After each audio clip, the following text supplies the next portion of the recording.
Buenas tardes.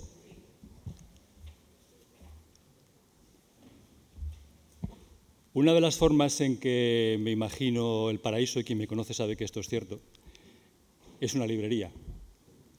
Yo sé que Borges decía que se imaginaba el paraíso en forma de biblioteca, entre otras cosas porque era más culto y además era argentino. Pero yo prefiero el espacio de una librería. Estas que muestran aquí son fotos para mí tan íntimas y tan significativas como podrían ser las fotos del álbum de mi familia. Porque de hecho solo he puesto fotos de librerías internacionales para no despertar los celos entre unos y otros de ustedes, libreros españoles. Pero sí son algunos de los sitios que yo he recorrido por el mundo y he sacado algunas de las fotografías porque son extraordinariamente significativos para mí. No concibo literalmente una ciudad que no tenga librerías. Para mí sería invivible, inhabitable. Esto lo escribí en un número de una revista que todos conocerán no hace demasiado tiempo, pero la pasión por las librerías no ciega mi entendimiento. Y de hecho vaticiné que en el 2030 desaparecerían las librerías si al menos no se tomaban determinados tipos de medidas. Yo creo que las librerías, por lo menos, y ahora mismo no voy a ser exhaustivo en la relación de asuntos, pero pueden encontrarlos en este documento que tuve la suerte que el CERLAR me encargara en su momento para el desarrollo de políticas públicas en América Latina para el sostenimiento de las librerías y que se tituló, como ven ahí, en defensa de las librerías. Yo creo que las librerías al menos son decisivas en la articulación civil de todas las sociedades, en la promoción de la lectura, en el acceso a la cultura y en la promoción del comercio local, al menos esos 4 puntos fundamentales. Por tanto, una ciudad que no tenga una red de librerías sólida, para mí, como les digo, resultaría invivible, inhabitable. Pero precisamente porque pienso que eso es así, precisamente porque estoy convencido de que eso debería ser de esa manera, no me conformo con sedativos de ningún tipo o con consoladores de cualquier clase o con anestesias de cualquier tipo cuando decimos que identificamos un solo contrincante, un solo adversario, le culpamos de todos nuestros problemas. No estoy diciendo con eso que no sea un extraordinario disruptor del ecosistema del libro, por supuesto que lo es, como en tantos otros negocios. Este no es el único, es un extraordinario disruptor, pero desde luego no es el culpable de lo que nos está pasando. Y no, en fin, son fórmulas, no es ninguna crítica personal al autor de este libro ni a su título, pero, como les digo, no creo que esta clase de documentos que muchos de nosotros compramos precisamente porque palían parte de nuestras preocupaciones, sean un buen fundamento para pensar cuál es el posible futuro del sector. Yo creo que no es Amazon, sino que somos nosotros los que tenemos que pensar qué hacer con nuestro ecosistema. No voy a intentar resolver en 20 minutos al sector del libro en su completo. Sé que les preocupa multitud de temas, todos ellos legítimos, desde los márgenes en las cadenas de valor del libro, desde la relación con los distribuidores, desde el sostenimiento económico de las librerías, desde la formación. Pero si el Dios Todopoderoso del Génesis se tomó 6 días para crear el universo y yo tengo que resolver el problema de las librerías en 20 minutos, que es mucho más complejo que crear el universo, me van a permitir que sea relativamente superficial y que no me centre demasiado en los detalles. Yo vengo a hablar de una sola cosa, en realidad. Y vengo a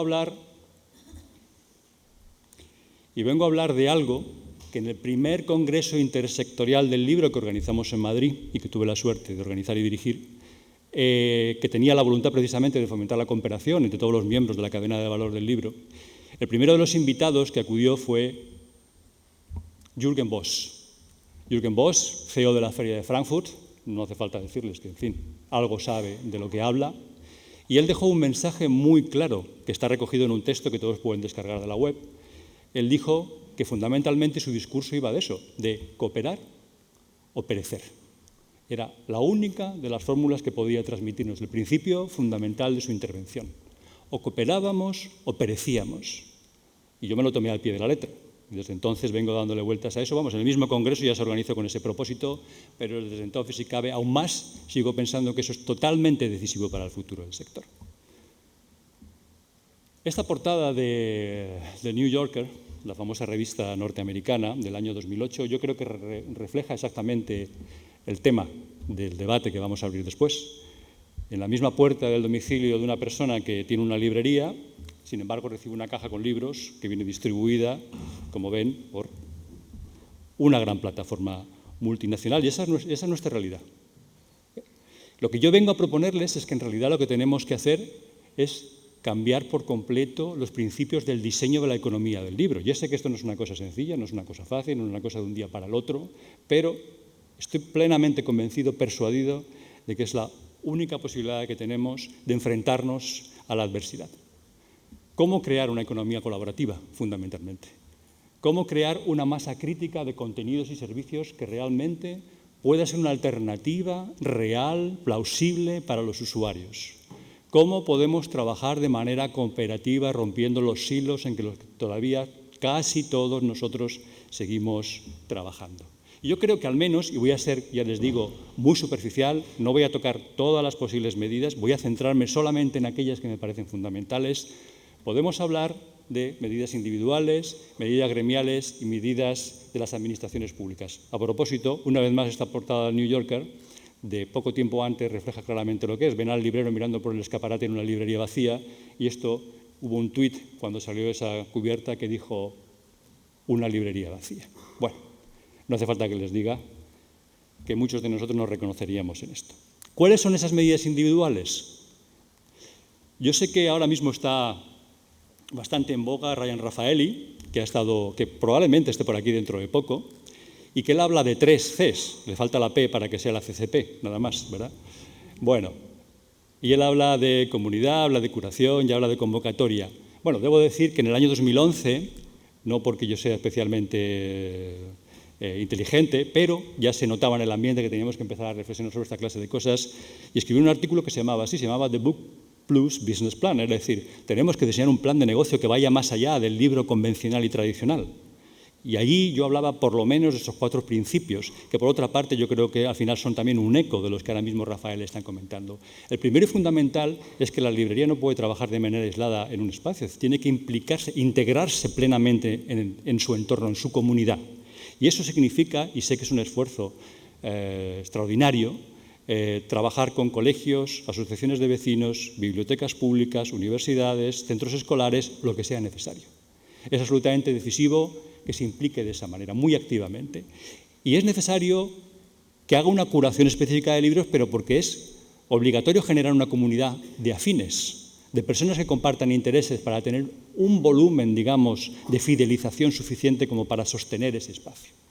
Ese es el propósito también fundamental. Creo, además, y es una buena funcionalidad la que ha agregado ahora mismo todostulibros.com, que uno puede recibir en su buzón una newsletter con la oferta cultural de las librerías que haya elegido.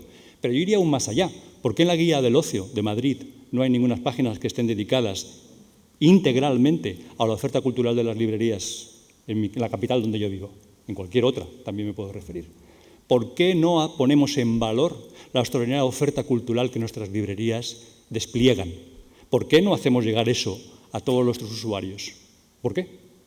Cuando tenemos una oferta totalmente desagregada en la que es casi imposible saber dónde ocurre cada una de esas cosas.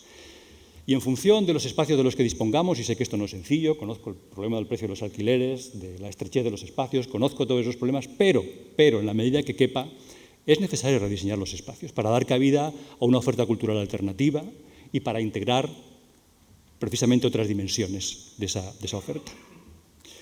Eso me quedo aquí en lo que se refiere a la oferta individual. Si tienen interés, en parte de los documentos que les he expuesto pueden encontrar mucha más información. En cuanto a las medidas de los gremios, siempre me ha sorprendido, y me sigue sorprendiendo, que aun cuando se hacen esfuerzos como el que nos han mostrado antes de todostulibros.com, soy plenamente consciente, conozco hace muchos años el sector, conozco lo que es Cegal en Red, conozco Sinli, conozco todas las iniciativas que se han desarrollado, las conozco bien, de cerca, y aún así sigo creyendo que la mayoría de los libreros en España se siguen percibiendo como mónadas, como empresas completamente individuales y aisladas que trabajan de manera individual. De esta manera, Amazon se frota las manos. Claro, ¿cómo no se va a frotar las manos? Es más, la mayoría de estas librerías utilizan el canal de Amazon para vender libros, porque no les queda otro remedio, igual que hacen los editores, por otra parte, porque tienen que buscar un espacio de sindicación. ¿Y por qué en vez de concebirnos como puntos en un mapa, que es lo que seguimos haciendo, aislados, desagregados, disgregados, no nos concebimos como una red. Esa red sí forma el catálogo de servicios y contenidos más grandes del Estado, con diferencia. ¿Por qué no hacemos eso? Perdónenme que voy a tener que dar... Se me ha cerrado. ¿Por qué no nos pensamos en red? Somos muchísimo más potentes de esta manera que de la otra. Pero no solamente en red en el Estado español. ¿Por qué no nos pensamos en red internacional? ¿Es esto plausible? Yo les aseguro que sí. Les aseguro que sí. En ese primer Congreso Internacional del Libro tuve la suerte de invitar al CEO de los libreros norteamericanos, de los libreros ingleses y de los libreros franceses. Yo estoy absolutamente seguro por las conversaciones que tuvimos que estarían plenamente dispuestos a hacer integraciones de este tipo. Plenamente dispuestos. Y no digo que sea fácil, no digo que sea sencillo, no digo que se pueda hacer de un día para otro. Digo que hay una serie de principios de diseño que tenemos que tener en cuenta a la hora de plantear una alternativa.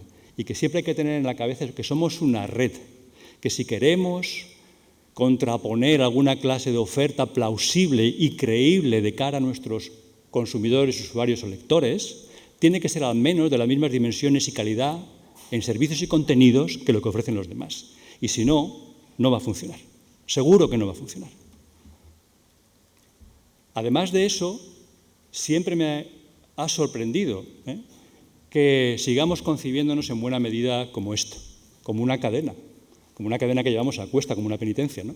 La cadena del libro, donde los gremios siguen trabajando por mucho que haya, en fin, mesas de negociación, relativa comunicación. Me consta el esfuerzo de muchos de los que están aquí en tender puentes entre unos y otros, pero al fin los gremios se siguen pensando como espacios cerrados, sin práctica relación, que defienden sus intereses concretos, sin relación con el resto. Bueno, Amazon se frota las manos. Digo cualquier otra cosa. Se frota las manos. Cuantos más desagregados y fragmentados estemos, muchísimo mejor. Muchísimo mejor. ¿Por qué no es posible hacer esto? Esto, que no me lo he inventado yo, es lo primero que hicieron la Asociación de los Libreros Alemanes, que ya saben que no son solamente libreros, aunque se siga llamando así.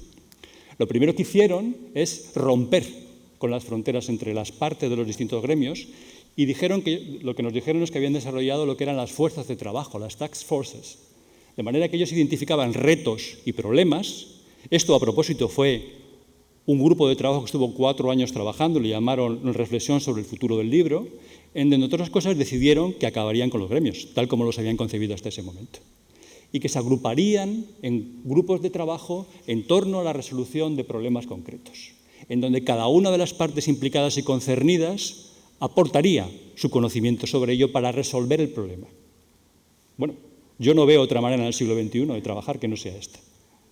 Por mucho que comprenda los intereses de cada uno de los gremios, de los pequeños y los medianos y los grandes, y la defensa que cada uno de ellos puede hacer de sus intereses.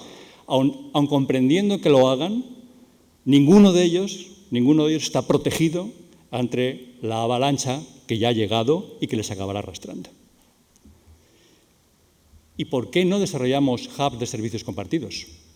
No entiendo en absoluto, de verdad, cómo es posible que a día de hoy no compartamos o no compremos o no adquiramos software compartido, por ejemplo, servicios de software compartido, formación compartida y muchos otros factores que podríamos poner a disposición de todas las partes de los gremios. ¿Cómo es posible que eso no suceda? Eso lo hacen en otros gremios. ¿Y cómo es posible que no nos concibamos realmente no como una cadena, sino como una red de valor? Y una red de valor que lo que tiene que tener como principio fundamental de su diseño es el usuario. Y ahí verán por qué voy a hablar del usuario ahora mismo.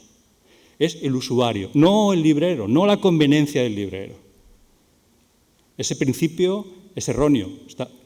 Eso no va a funcionar. Si no pensamos que al usuario le da exactamente lo mismo, lo que pase detrás, y no pensamos en cuál es la experiencia que él quiere tener, qué es lo que quiere comprar, qué servicios demanda, y anteponemos la comodidad de los profesionales, eso no va a funcionar. Pero tenemos que pensarnos como una red que genere y proporciona servicios de valor añadido para nuestros usuarios. Es la única manera de diseñarlo. Porque lo que suele suceder es que y esta es una publicación de febrero del 2020, como ven ahí, cuando se hacen diagnósticos sobre cuáles son nuestros potenciales usuarios, normalmente el perfil que surge, no hace falta haber hecho un doctorado en sociología para saber cuál es. Vamos, no hace falta doctorarse por Harvard para saber que normalmente será una mujer cualificada, con educación superior y con un determinado poder adquisitivo, la que es más lectora. Eso, ya les digo, no creo que haga falta irse a la Sorbona para saberlo. Pero es que en realidad lo que deberíamos estar pensando, y aquí solamente pongo 3 perfiles, pero esto no se acabaría aquí, es cuáles son todas las tipologías de usuarios que tendríamos o que Amazon tiene. Piensen en eso. Todas las tipologías posibles de usuarios y cuáles son sus demandas, cuáles son sus necesidades, qué quiere, cómo lo quiere. Esos son los principios que debemos integrar como diseño de nuestras soluciones. Esos son los principios, y no al contrario, porque si no las cosas no funcionan. Si no, los usuarios jamás se sentirán representados en lo que les estamos ofreciendo. Y aquí les pongo 3 casos. Yo soy un absoluto adicto, como me imagino que la mayoría de los que están aquí, a la compra de libros, y yo compro libros de toda naturaleza. Primeras ediciones, libros usados, segunda mano, libros antiguos, libros en varios idiomas, y lo compro allí donde me lo ofrecen. Pero hay muchos más. Yo no me tengo por un, digamos, lector modelo o por un lector regular. Pero hay muchas. Las plataformas, la buena noticia, efectivamente, es que tenemos esto. Esa es la buena noticia. Y la buena noticia es que se ha hecho un esfuerzo extraordinario por dotar a esta plataforma de nuevas funcionalidades, y he tenido la oportunidad de comprobarlo esta mañana. Y que por debajo de esto, como también sabemos, se han generado infraestructuras muy complejas para que funcionen. Y eso es una muy buena noticia. Pero también debo decir que es insuficiente. Y que la primera impresión que he tenido esta mañana al verlo es que es librerocéntrica. Totalmente librerocéntrica. Está pensada para el uso y comodidad del librero, pero no para la del usuario. Y no va a funcionar. Amazon se frota las manos con esta solución. Por mucho que en el Confidencial haya aparecido un título ahora mismo en el que diga que todos tus libros es el antídoto o la vacuna contra Amazon o algo así, acaba de enseñármela Javier, no es verdad, no es cierto. Yo me atrevo, aunque sé que estoy reiterando algunas de las cosas que han aparecido aquí, porque no tenía plena constancia de todas las nuevas funcionalidades que se habían integrado, pero me atrevo a arriesgar 11 principios de diseño que deberíamos tener en cuenta para rediseñar nuestros todostulibros.com. Soy consciente de la dificultad, de la extraordinaria dificultad, de la escasez de recursos, de todo lo que nos podamos plantear.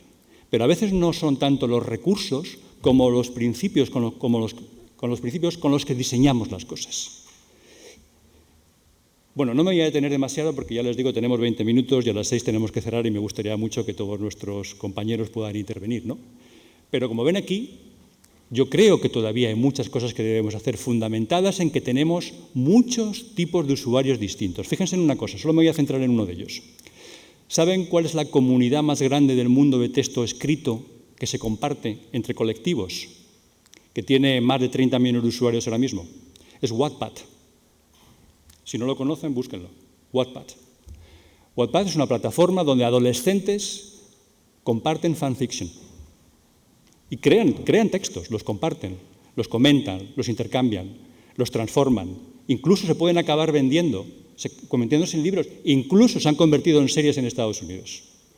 Bueno, ¿de qué manera damos nosotros respuesta a través de esta web a la demanda de ese público potencial que necesitaríamos tener? Porque la mujer de 55 años, profesional, etcétera, etcétera, se va a acabar dentro de poco. Quiere decir que su poder adquisitivo llegará hasta donde llegará, comprará la cantidad que compre, pero porque nuestra web ahora mismo, todos tus libros, está pensada para ese perfil. Está pensada para un lector muy fiel a un punto de venta determinado, consumidor de un determinado tipo de libros, que está dispuesto a pasar por las penalidades de todo el proceso de compra que se le ha puesto.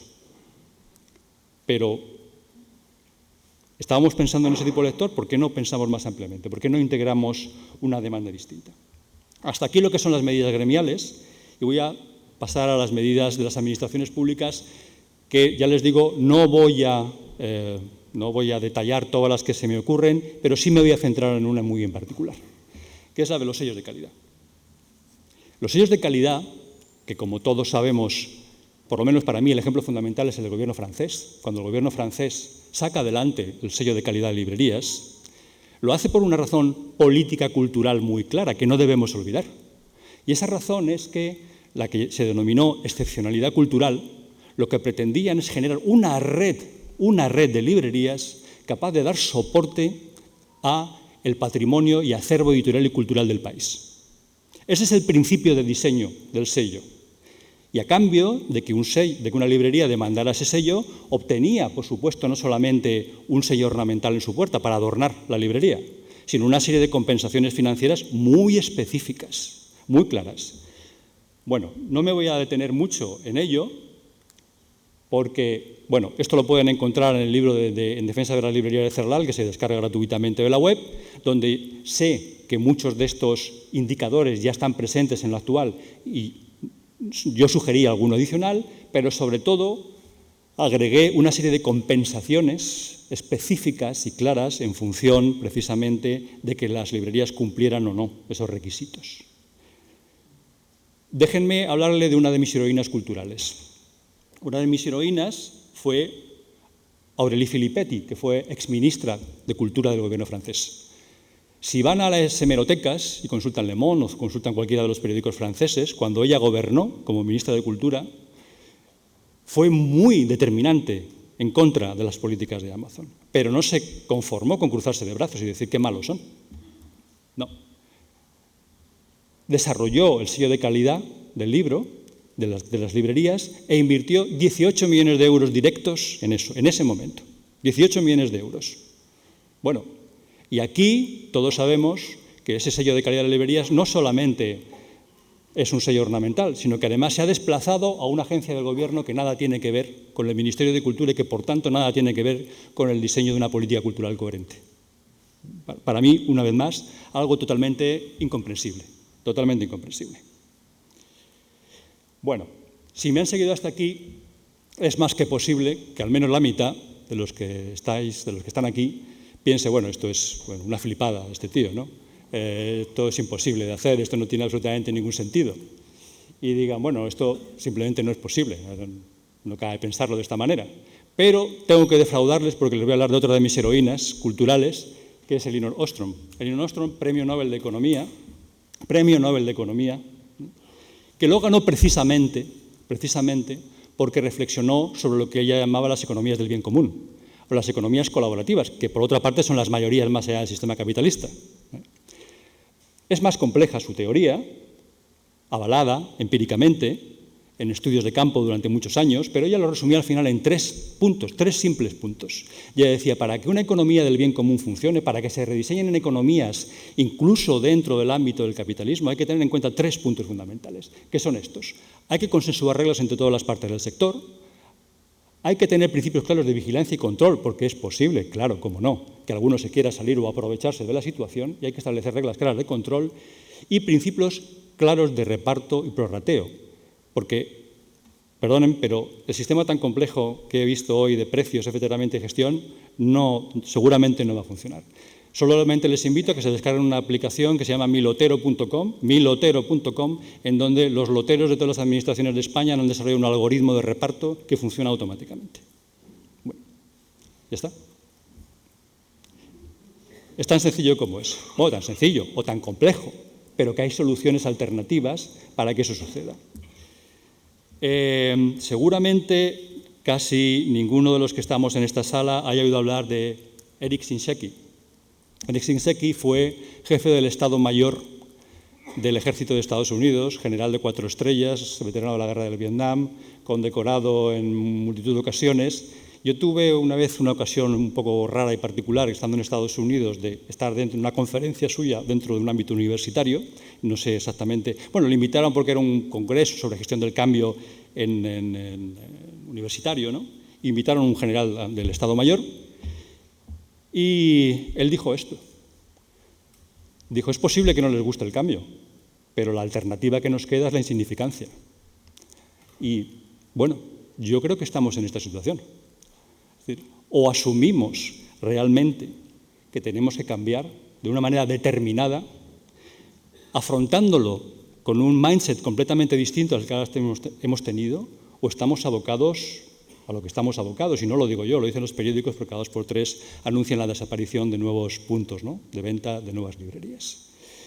Como les decía al principio, yo me imagino, o no me imagino, más bien, una ciudad sin librerías. Para mí sería totalmente inhabitable, totalmente invivible, y no me gustaría que mi álbum familiar careciera de fotografías de librerías en los próximos años. Así que les ruego que como libreros hagan el esfuerzo de pensar y trabajar de manera colaborativa, diseñando un nuevo tipo de economía completamente distinta, porque si no, las grandes plataformas seguirán aprovechándose de esta situación, con absoluta seguridad, porque no es Amazon, sino que somos nosotros. Muchas gracias.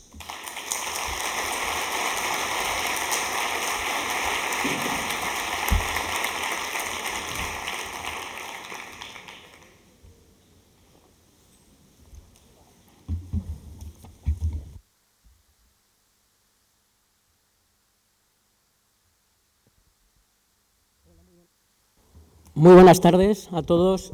Muchísimas gracias a todos los libreros que habéis decidido que Páginas de Espuma, que Juan Casamayor esté delante de vosotros. Ya sabéis que un editor agrupa muchísimas disciplinas y que casi todas debería hacerlas bien. Ante todo, un editor debe ser lector, pero también un editor muchas veces es algo parecido a un jefe de prensa, y muchas de las veces el editor es un director comercial. Y hoy quiero hablaros un poco con ese lado fenicio que también tenemos los editores y que se nos exige también desde otro lado, que son los escritores, y que hoy los ha representado aquí estupendamente bien Manuel Rico. Y hablemos de Amazon, porque parece que la palabra, el sustantivo, nos da miedo. Amazon. Amazon, su cabeza pensante es un tal Jeff Bezos, que si cualquiera que estáis aquí desde hace 2019 años hubierais cobrado 7.000 euros a la hora, no tendríais el dinero que él tiene ahora. Esa es su dimensión. Ese es el Amazon, el otro es el nosotros. Amazon aterriza en España y desde el año 2012, que facturaba 75 millones de euros, ahora factura 2.600 millones de euros. Es decir, que factura más que la cifra que da el informe de Comercio Interior de la Federación de Gremios de Editores de España. Esa es la cifra global. Si hablamos de su logística, el récord que tiene Amazon en los últimos años en España ha sido hacer viables 570.000 envíos en un día o 1.250 envíos por minuto estas Navidades. Eso es la radiografía de Amazon. Ese es un lado de la ecuación, un lado del famoso algoritmo, y en el otro lado del algoritmo está el nosotros, el vosotros, que quiero ampliar. Quiero bajar un poquito más esas cifras para que veáis cómo un editorial independiente como Páginas de Espuma, y tengo compañeros aquí y sé que los síntomas son iguales, en el año 2019 Amazon es la empresa que más libros vende de Páginas de Espuma en España en estos momentos. Esa es una realidad. De hecho, en 2 años ha crecido casi un 30%. Sin embargo, y creo que conocéis muy bien la política comercial de Páginas de Espuma, ¿Amazon es el primer cliente de Páginas de Espuma? No. Amazon no, sois vosotros. Son los libreros. Todos los que estáis aquí, toda la red de librerías independientes que hay en este país, facturan casi la mitad de lo que vende una editorial independiente como Páginas de Espuma. Por lo tanto, no es de extrañar, y aquí se ha hecho una categorización de distintos esfuerzos colaborativos y de valor añadido que se deben hacer, que las editoriales deberíamos hacer, y creo que los libreros deberíais exigir. Primero, que la venta fuera exclusivamente en punto de venta de librerías. Páginas de Espuma, en su página web, ¿vende libros? Sí, a través de todostuslibros.com. Creo que esto es algo que debería plantearse de una forma más taxativa.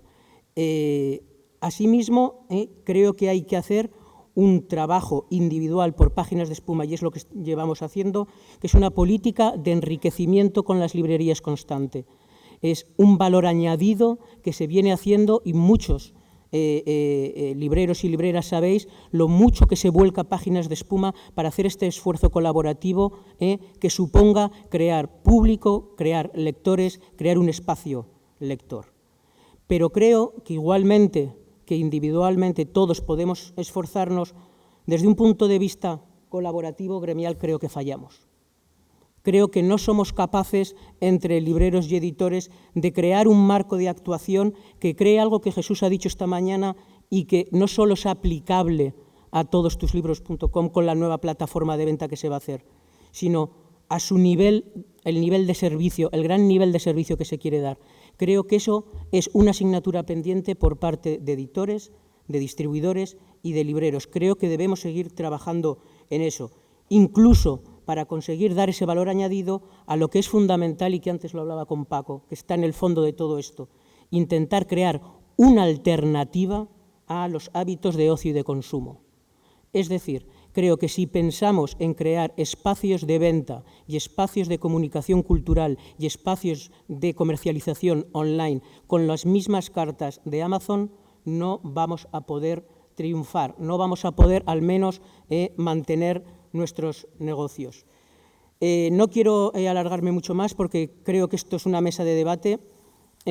Sí que quería cerrar con un pequeño texto sobre el famoso algoritmo, que es lo que a todos nos vuelve locos. ¿Sabéis bien lo que es un algoritmo matemático? Porque yo lo he tenido que definir bien, lo he tenido que leer bien. Es el conjunto ordenado de operaciones sistemáticas que permite hacer un cálculo y hallar la solución de un tipo de problemas.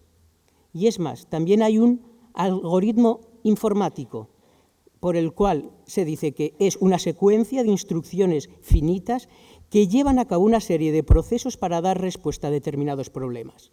Es decir, un algoritmo informático resuelve cualquier problema a través de unas instrucciones y reglas concisas, mostrando el resultado obtenido.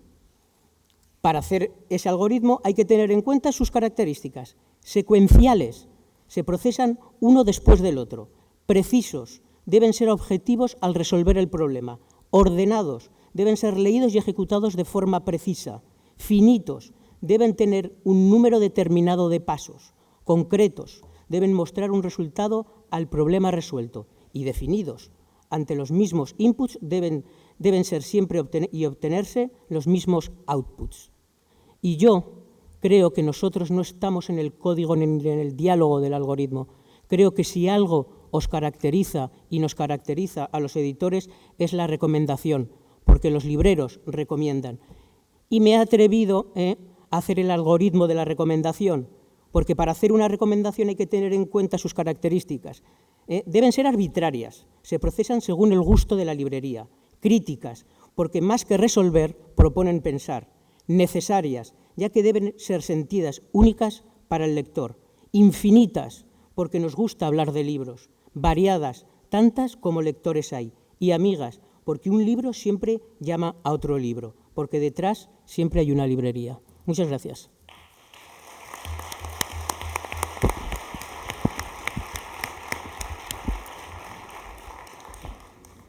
Buenas tardes. Bueno, primero agradecer al Congreso la invitación para participar en esta mesa y bueno, agradecer mucho a Joaquín su ponencia y su trabajo de estos años. Yo creo que los trabajos de Joaquín de análisis del sector del libro pues son trabajos de referencia. Os invito a que leáis este informe del CERLAL, que está descargable en la página del CERLAL, que se llama Defensa de las librerías, donde muchas de sus opiniones y sus análisis están ahí volcados. No siempre podemos estar de acuerdo, ¿no? Es decir, pero es lo de menos. Yo creo que es un factor, que es muy importante para analizar lo que está pasando en estos momentos en el sector del libro en España y fuera de España, ¿no? Bueno, Amazon está aquí, como está aquí el comercio digital, como está aquí la venta por Internet. Esto es impepinable.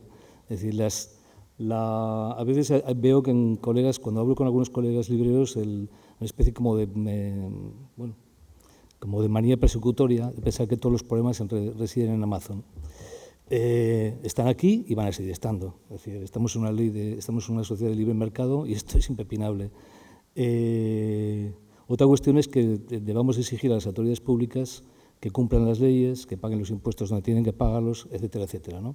Son empresas que tienen, como vos bien sabéis, no solamente ellas, sino todas las empresas que se dedican al comercio digital o al comercio a la venta por Internet, pues bueno, de un tamaño y de un poderío económico que les permite pagar extraordinarios gabinetes de abogados, no como la CEGAL, que hacen un montón de ingeniería financiera y bueno, pues así por eso pagan pocos impuestos, por eso mantienen ese ritmo de trabajo en sus sociedades, por eso, en fin, etcétera, ¿no?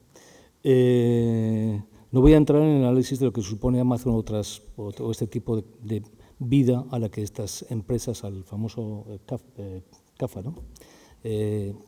A lo que supone esto en la transformación de nuestras sociedades. Ahí es un tema político y social y que yo creo que no este es el sitio de debate, ¿no? Pero bueno, yo creo que todos vamos observando poco a poco cómo los cascos de las ciudades antiguas y no tan antiguas, pues los locales comerciales se van quedando abandonados, cómo el comercio minorista está desapareciendo y cómo nuestra vida está transformando. Y evidentemente hay gente que se está resistiendo a esto y hay gente que está favoreciendo esto. Lo menos que podemos pedir a los poderes públicos es que yo creo que, bueno, desde mi punto de vista, hay que pedir que se resista, que evitemos que nuestro modelo de vida europeo acabe desapareciendo, ¿no? Somos nosotros, pero también somos, o también es la pérdida continua de lectores. Es decir, en Alemania se calcula que durante los últimos años hay un artículo fantástico de uno de los gestores de Thalia, director gerente comercial de Thalia, que Thalia es la gran cadena de librerías alemana, con más de 100 puntos de venta, que calculan que en los últimos 10 años ha habido 6 millones, estamos hablando de Alemania, 6 millones menos, o sea, 6 millones de lectores que han desertado, o sea, que ya no compran libros. Es decir, la gente ha perdido el interés en la lectura.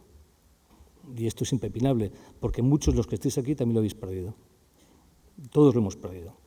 Nos colocamos delante de la pantalla televisiva, enchufamos Netflix, enchufamos HBO, y pasamos horas y horas viendo series televisivas.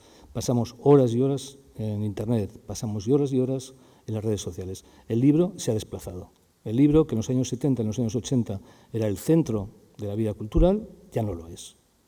Y esto, evidentemente, repercute en la vida de las librerías, en las ventas de las editoriales y bueno, repercute en todo el sector. Responsabilidad del sector y de las instituciones públicas sería revertir esta situación. En algunos países ya se lo están planteando. O sea, un país que no lee es un país pues, que su calidad democrática desciende.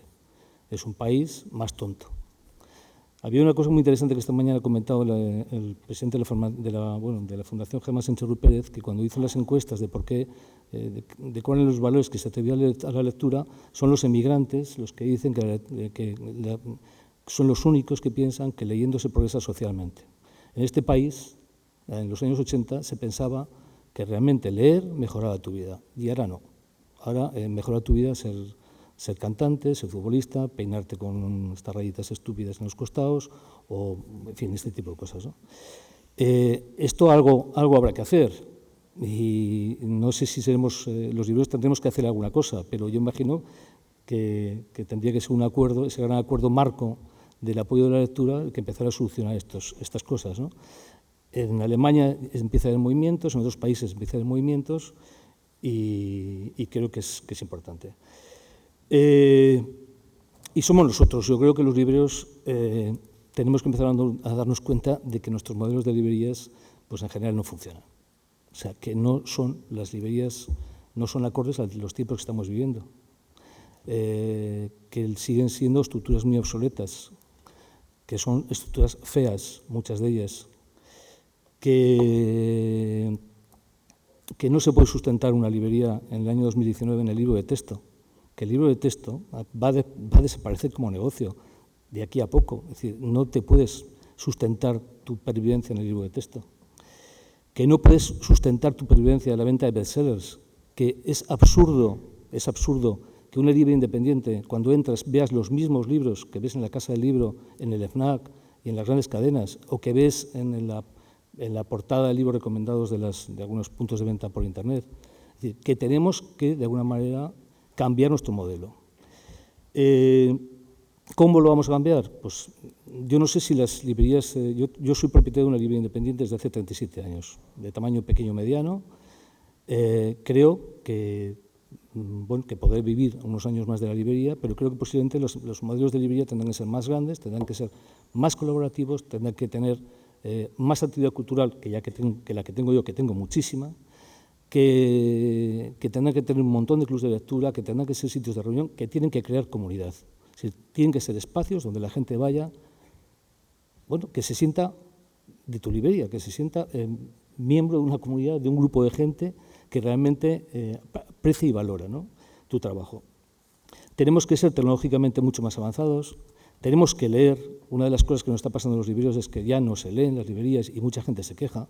Es decir, yo tengo algunos clientes de otras ciudades que me compran libros en Cálamo y me dicen, desolados, que no encuentran una librería, no voy a decir exploraciones, no encuentran ningún librero que les recomiende un libro. Es decir, que lo único que les recomiendan es El Premio Planeta y el último bestseller, y que para eso no hace falta entrar en una librería, y que prefieren entonces comprárselo en una gasolinera y punto. Tenemos que cambiar. Tenemos que exigir al Estado que también haga algunas cosas, que no está haciendo. Una de ellas es, por ejemplo, recuperarlo el sello librero cultural. O sea, es indignante lo que ha pasado con el tema del sello librero cultural. Es indignante que en este Congreso no se hable de este tema, porque hemos estado dando la tabarra con el sello librero cultural, ha habido una serie de gente que nos hemos comprometido con este tema, que hemos sacado el sello del librero cultural, y ahora tenemos que decir que el sello librero cultural no sirve absolutamente para nada. Bueno, ha servido para que nos insultaran. En el anterior...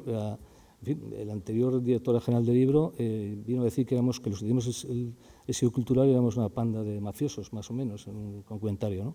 Es decir, a mí no me ha servido absolutamente para nada, más que para gastar dinero. Y para que mis compañeros de Zaragoza se rían de mí, porque soy el único librero de toda Zaragoza, o de todo Aragón, que tiene ese sello, ¿no? Eso sí, tengo un maravilloso cartelito en la puerta que pones librería con el sello de calidad cultural. Tengo el sello de calidad francesa, también, de librero cultural de referencia, francófono, y las instituciones francesas me compran libros. Las instituciones francesas me subvencionan los portes de los envíos. Las instituciones francesas me invitan a visitar las ferias, a la feria del Salón del Libro de París, me invitan a reuniones, están todo el día dándome la tabarra con su... Y os puedo jurar que compro una mierda no sé, un gran comprador de libro francés, porque otras cosas la importación de libros, eso es una cosa que creo que todos sabemos, está desapareciendo porque Amazon está vendiendo todos los libros importados, ¿no? Los editores y los distribuidores también tienen cosas que hacer. Voy a hablar una para los editores. Es impresionante todavía que muchos editores no aporten sus metadatos de una manera correcta a la cadena. Es decir, que todavía tengo entre editores y algunos de gran calado que no estén dispuestos a pagar la cuota de DILBE para mandar los datos. Y que las fichas que recibes del distribuidor cuando tú fichas un libro sean una auténtica porquería. Eso es increíble. Es decir, que todavía hay editores que se nieguen a participar en SILI, que todavía hay editores que no sean responsables de que proporcionan sus datos bien estructurados, supone vender más. Es que hay que ser gilipollas. Y es que yo se lo he dicho a muchos de ellos, y tú eres tonto. Es decir, publicas filosofía, pero tú eres tonto.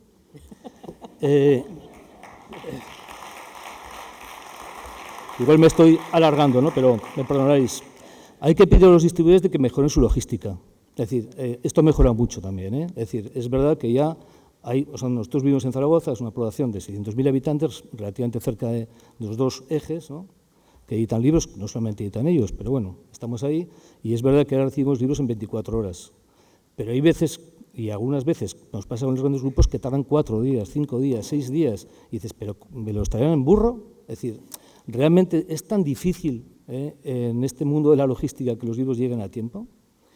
No son capaces de implementar en las épocas, por ejemplo, de Navidad, aumento de plantilla, en fin, lo que hay que hacer para garantizar un buen servicio. ¿Cómo vamos a competir con Amazon o otras plataformas si pedimos un libro para nuestros clientes y tarda una semana? Es decir, es absolutamente absurdo. Los distribuidores tienen que ponerse las pilas y tienen que ponerse de verdad.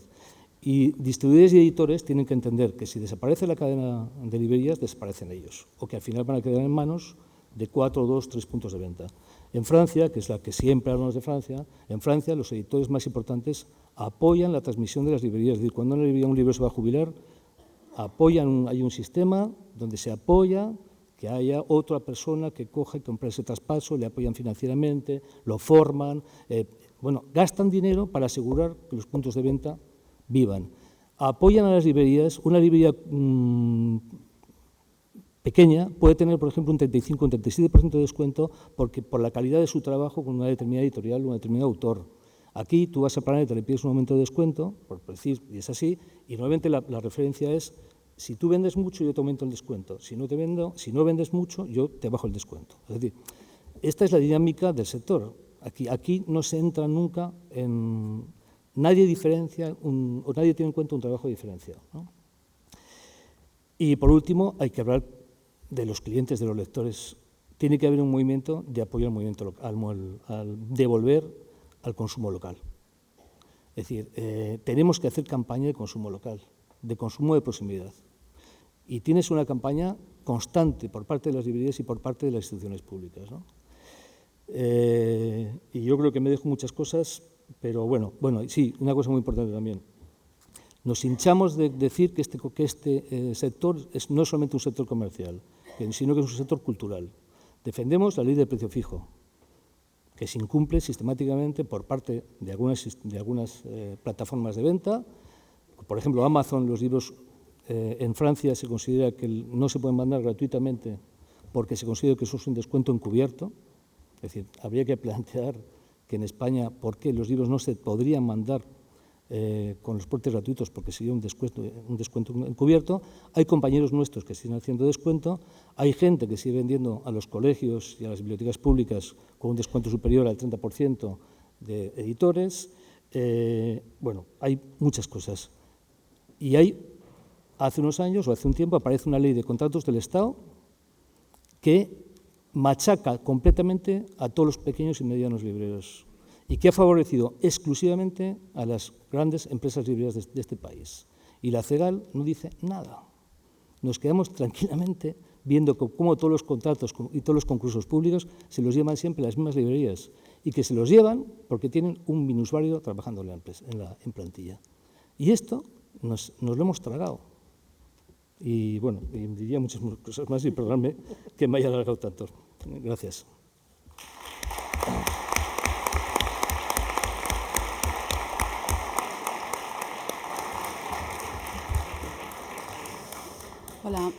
Hola, buenas tardes. Primero de todo, agradecer también a CEGAL que esté aquí la parte de distribución, que somos esa parte no olvidada, pero sí que estamos entre medio de editores y libreros. Un inciso, también he hecho en falta aquí alguna mujer. Estoy muy bien acompañada, pero sé que también hay muchas mujeres que además también os he de decir que esto poco a poco va cambiando. Ya llevo 7 años moviéndome por España y la verdad es que cada vez veo ya más mujeres en sitios de responsabilidad, que también se agradece. Entonces, volviendo a lo que os decía, que la distribución, estamos, a mí lo de la cena de esta mañana antes de empezar, es que la verdad ha sido un flash que dices, es así, pero es que es así. ¿Cuántos años llevamos así? Y es que yo he sido librera hace muchos años y siempre ha sido así. Hemos mejorado mucho. Temas de Sinly, porque antes, es que no había informática. Yo cuando os hablo eran los 3 libros gordos y ahí había materias, autores y los títulos. Hemos cambiado, sí, muchas cosas, pero siento que va muy lento. Entonces vuelvo a lo de la cena, ¿no? Libros que van y libros que vienen. Y esos libros que vuelven a los almacenes, que hay que abrir y que hay que volver a ubicar. Eso es que no os podéis imaginar el trabajo, que luego falta un libro y está en algún palé porque es imposible actualizar, ir al día, imposible, ¿no? Entonces también ahí, esta mañana se ha hablado, también dejo ahí pues para los editores, ¿no? que a veces le comentaba también a un editor infantil, es que podíais estar perfectamente un año sin sacar libros. Podíamos vender el fondo, que hay perfectas maravillas, que pasan desapercibidas, que no da tiempo de trabajar. Y digo el álbum infantil porque la narrativa es diferente, la ficción y la ficción, pero en el álbum, vamos, os digo en serio, es que es increíble. Entonces, volviendo a la distribución, no quiero alargarme, pienso que evidentemente hemos cambiado, nos hemos puesto las pilas.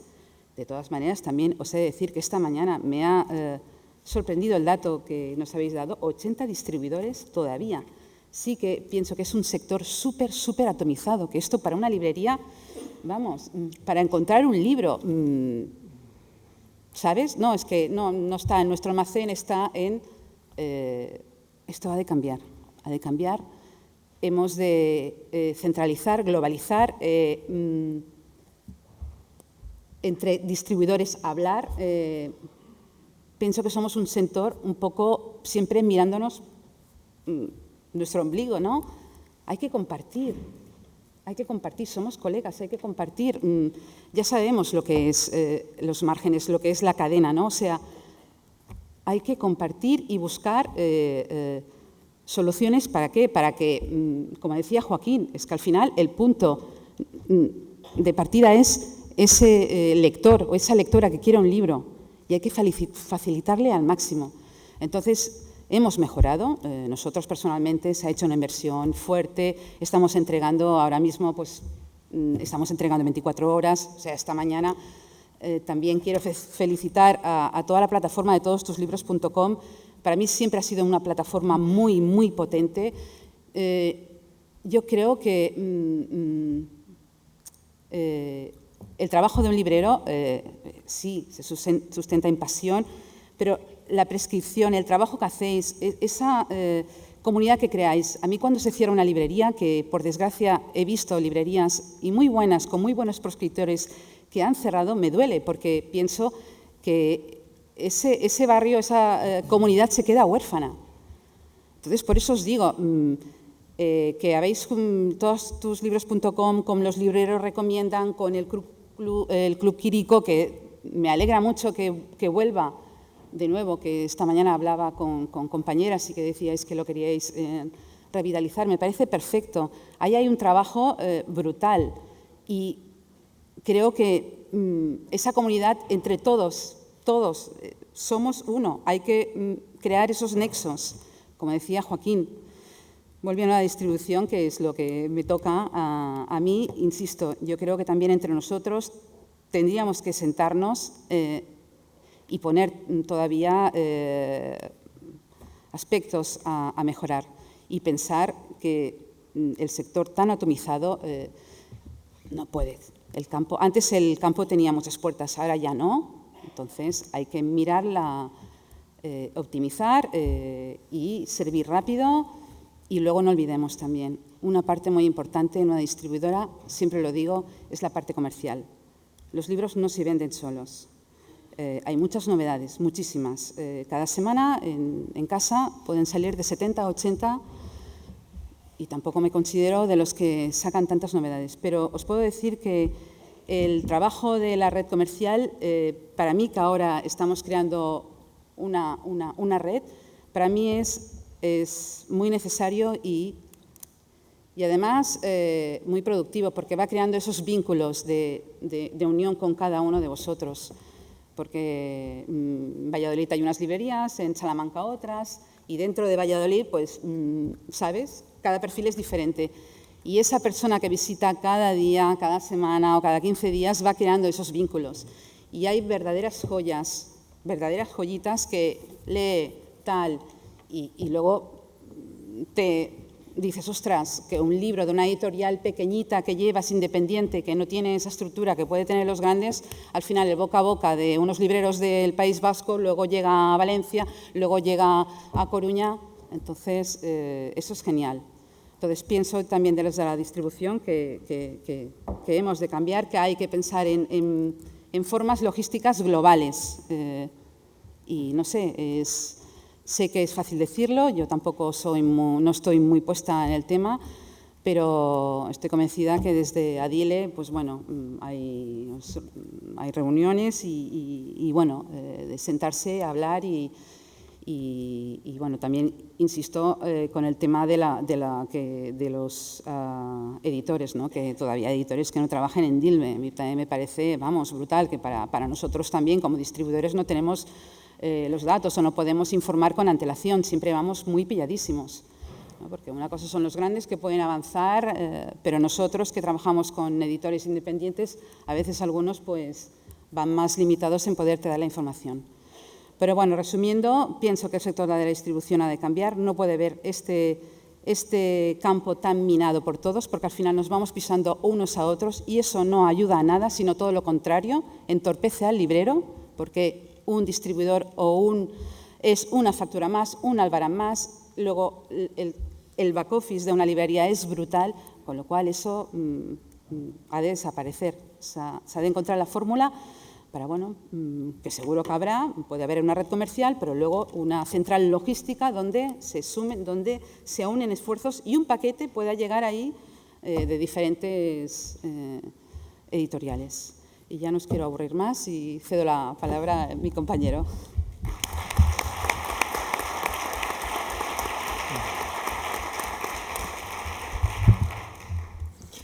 Muy buenas tardes. Agradecer lo primero haber contado con nosotros para este coloquio. Tenemos poco tiempo y se ha dicho, pues no sé si todo, pero mucho. Por lo tanto, yo haré alguna referencia a algunas cosas, pero digamos que muy puntualmente, ¿no? Joaquín, en su introducción, creo que ha hecho algo bien, que es que ha sido bastante provocador, ¿no? Y esto es necesario. No sé si todos tenemos que estar de acuerdo con todo lo que ha dicho. Yo en algunas cosas sí, en otras no. Pero, por ejemplo, una de las cosas que he leído ahí en la pantalla de su presentación era un texto que decía que las librerías desaparecerán en el año 2030. Yo esto no sé si va a ocurrir o no, pero no lo creo. Hace apenas 10-12 años, los gurús, los que más sabían del tema, auguraron que el año pasado, en 2019, el libro electrónico facturaría más que el libro en papel. Y esto creo que no ha ocurrido.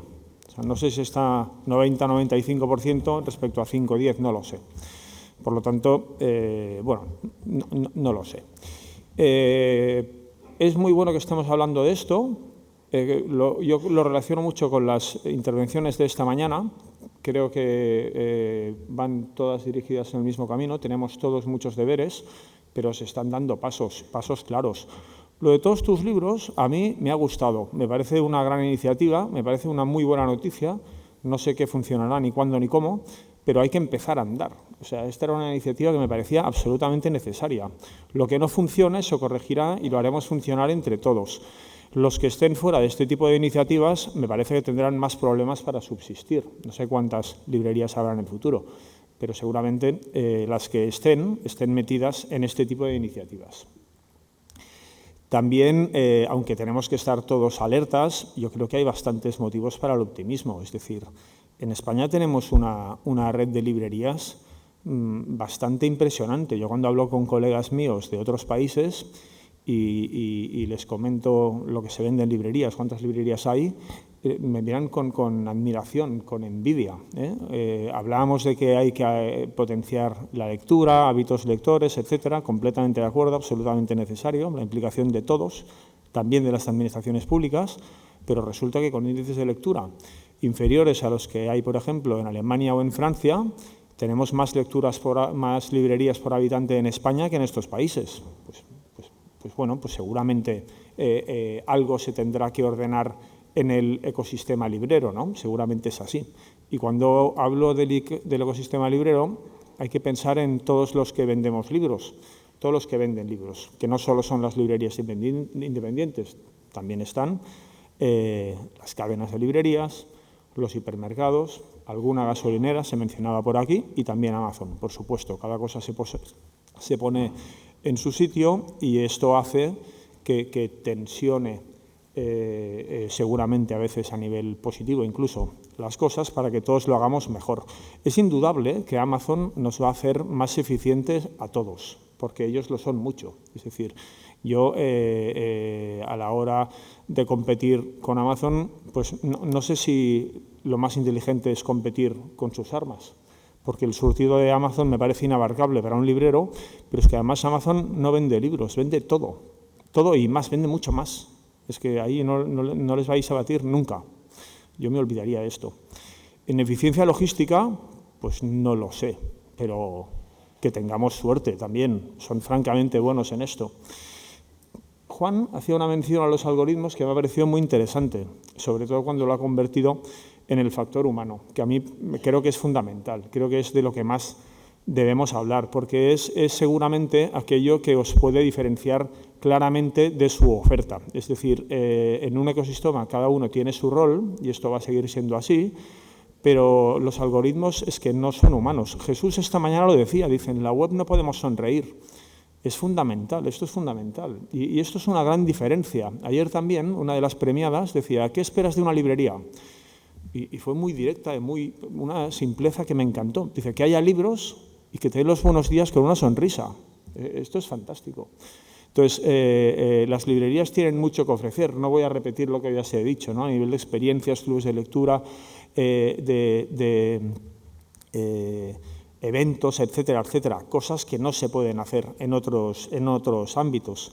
Estoy pensando también en un artículo muy reciente que leía sobre este tema de Stefano Mauri, que decía que no tenemos que vender libros, que tenemos que vender librerías. Las librerías son experiencias, son atmósferas, son formas de presentar una oferta determinada, distinta a otra, etcétera, etcétera. Por lo tanto, creo que hay motivos para el optimismo, ¿no? O sea, un país, ya acabo que me estoy enrollando, perdonad, como Estados Unidos, que se vio muy, como sabéis, muy amenazado por este tema, o también seguramente habéis leído todos recientemente la experiencia de James Down con Waterstone, que ahora va a intentar replicar en Barnes & Noble, pues está consiguiendo reflotar las librerías independientes en países donde Amazon tenía una posición dominante enorme. Por lo tanto, yo creo que sí se puede, creo que no es fácil, creo que hay que ponerse cuanto antes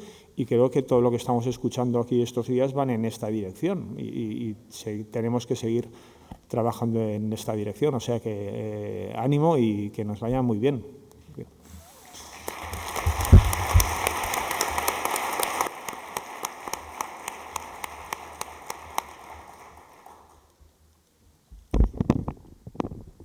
Son las 6 ya, si te parece, Javier, pasamos a posibles preguntas.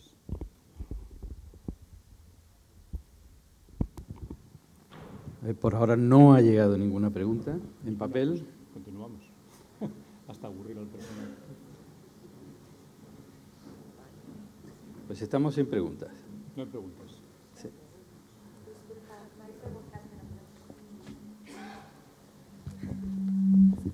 Una pregunta breve. No da tiempo de... Será breve. A ver, primero muchas gracias por vuestra ponencia, pero estamos un poco en desacuerdo con, en general, lo que habéis dicho. No hablo por mí misma, sino por un poco cuando cotilleamos aquí, ¿no? Nos hemos sentido como librerías muy poco representados y además cuando decís que Amazon es un problema, claro que es un problema, pero ¿en qué Amazon es competencia mía? Pura y exclusivamente en logística. Por lo tanto, no es un problema mío, sino es un problema de cómo resolvemos esa logística. Porque el cliente que compra Amazon primero pasa por mi librería, yo le recomiendo y luego va y se lo pide a Amazon porque mañana lo tiene en la puerta de su casa. ¿Qué opináis de esto?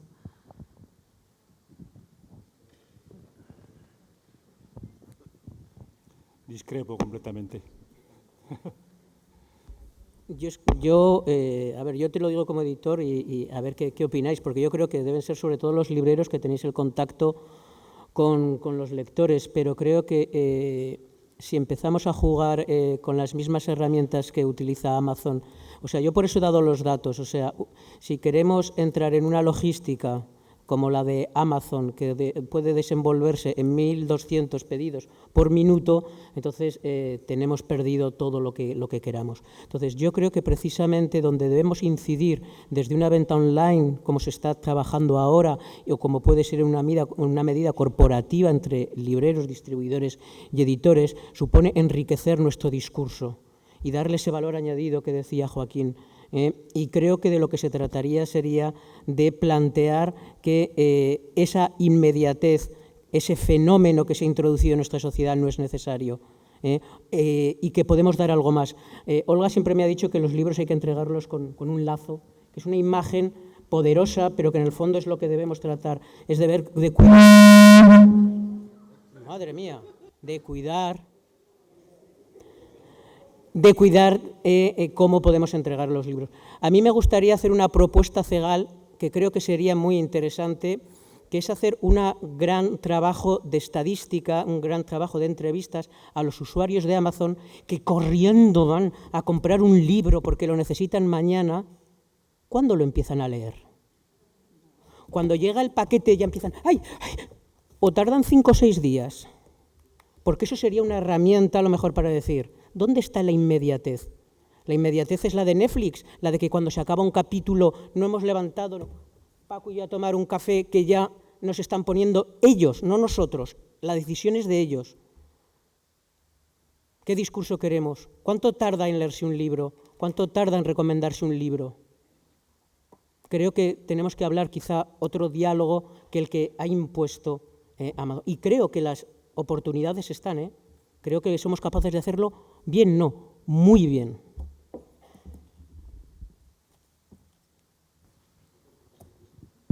Los he dejado callados. Creo que no queda tiempo para más.